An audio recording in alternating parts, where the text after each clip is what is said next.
Les essentiels du bassin depuis l'agence Bono Immo en centre-ville de la Teste avec Julien Bono. Bonjour. Bonjour. Alors vous avez créé cette agence ici il y a à peu près 5 ans et avant de la créer, vous avez un parcours dans l'immobilier depuis votre plus tendre enfance puisque vos parents étaient déjà à Paris des patrons d'agences immobilières. C'est ça, mes parents étaient syndics de copropriété et petit, en rentrant de l'école, j'allais jouer au ping-pong dans la salle d'assemblée générale en attendant qu'ils aient fini leur journée.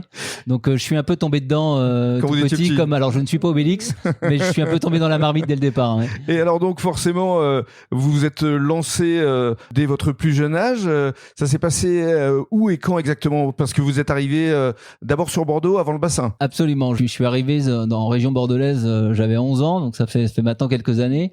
Je voulais surtout faire autre chose de ma vie et puis l'immobilier m'a rattrapé, la copropriété en particulier. Et donc, quand j'ai eu une vingtaine d'années, j'ai démarré en tant que syndic de copropriété dans le groupe. Puis il y a 9 ans, j'ai créé Bono Immo après le rachat du dernier groupe dans lequel je travaillais par un fonds de pension.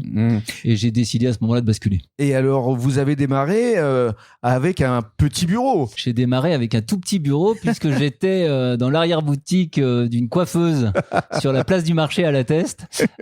Pascal, si elle m'entend. Et voilà, dans un tout petit bureau où j'avais une demi-étagère et ma chaise et mon tréteau, si j'ose dire. Et ça a démarré comme ça, absolument. Mais 3 ans plus tard, vous vous installez ici, rue Pierre Dignac, avec de très beaux locaux.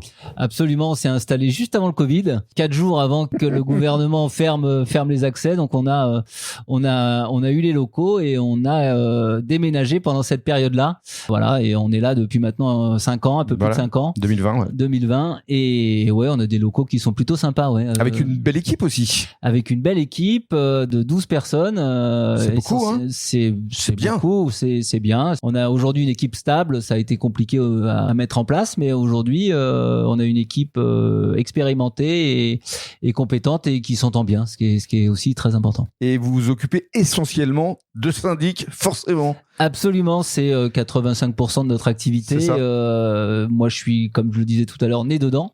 Donc, naturellement, je suis resté dans mes amours et je continue à faire de la copropriété. Je continuerai, je crois, encore longtemps, puisque ça reste un métier passionnant et pas toujours simple, mais passionnant. Passionnant parce que c'est de l'humanité aussi, quelque part. Ah, ça n'est que de l'humanité, c'est une relation humaine. C'est ça. Qu'est-ce qui fait la différence entre le syndicat du syndic B? C'est le relationnel que vous pouvez avoir avec vos clients et la relation que vous entretenez avec eux. J'ai la chance d'avoir des clients qui me suivent depuis maintenant pratiquement 15 ans sur le bassin et on s'appelle par nos prénoms, on se tutoie, on s'embrasse et finalement c'est la plus belle réussite. C'est ça. Et vous vous occupez notamment de la résidence ici, l'Esterne, au 12 de la rue Pierre Dignac. Absolument, on a repris la résidence qui avait eu quelques difficultés. On a hésité à mettre le pied dans le bâtiment et puis finalement ça s'est fait naturellement compte tenu des problèmes qu'on avait. Et aujourd'hui, je crois que les résidents sont contents. Là aussi, c'est encore l'essentiel, pas du bassin, mais de la copropriété. Pas mal. De manière à ce que voilà, il fasse bon vivre pour chacun. Exactement, c'est la base et justement, on rentrera dans le vif du sujet, dans le rôle du syndic dans le cadre d'un prochain podcast. Merci beaucoup, Julien. Merci, à bientôt.